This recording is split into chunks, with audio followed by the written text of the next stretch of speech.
My name is Malcolm and I'm a PSLE Science Specialist here at the Pique Lab. Welcome to another episode of PSLE Science Made Simple.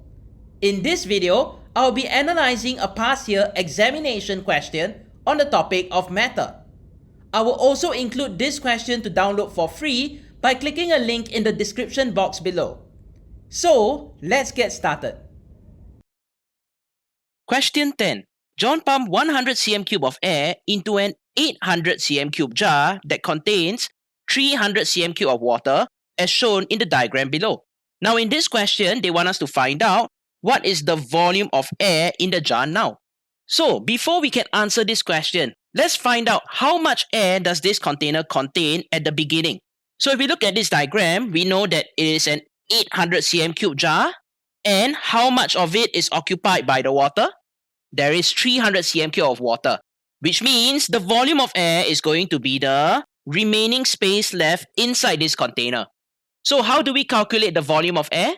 We simply take 800 minus 300 cm3 of water, which means the volume of air at the beginning is going to be 500 cm3. And then John said he's going to add 100 cm3 of air into the container. So what do you think is the answer? I know what most of you are thinking. We simply take 500 at the beginning and we add 100 cm3 of air, which means the total volume is going to be 600. So you would choose your answer as option 3. But is that correct? Think about it. What is the maximum volume that this jar can hold? This jar can only hold a maximum of 800 cm3. And if you say that there is 600 cm3 of air and 300 cm3 of water, what will be the total volume of the air and water? It will be 600 plus 300, which is 900 cm3. Now, is that possible? Definitely not. But think about it. Air has a very special property that no other state of matter has. Now, what property is that? Air has no definite volume. So, let's write that down. And because it has no definite volume, what can happen to the air inside the container? The air can be compressed. So if you take a look, at first we know that there is 500 cm3 of air. So I'm going to draw out the air particles. So the purple air particles represent the 500 cm3 of air that was there at the beginning. Now, since air can be compressed, when you add in another 100 cm3 of air, these air particles are going to squeeze together with the purple air particles. And because of that, what will be the final volume of air?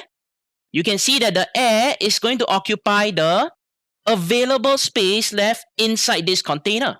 So we can write this down. We know that air has no definite volume.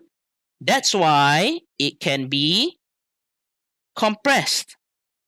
And compressed to occupy the available space. So let's write that down. And it's the available space in the jar. So if we want to find out the final volume of air, we simply have to calculate what? We simply have to calculate the available space inside the jar. So let's write that down.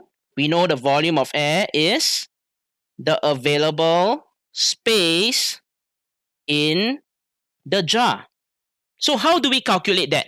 We simply take 800 cm3. But what does the 800 cm3 represent? It is actually the capacity of the jar. And then what are we going to subtract?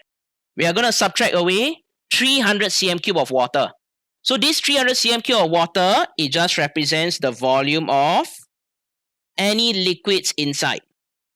So if we do the math, 800 minus 300, what do we get?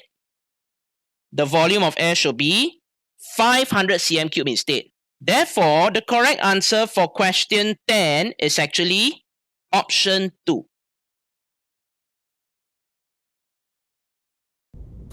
Thank you for watching. I hope you have enjoyed this video. If you found this video useful, do give us a thumbs up. If you'd like to check out more videos by us, do click on the links on the right hand side. Last but not least, don't forget to subscribe to our channel for more interesting videos. Thank you, and I'll see you guys next time. Bye!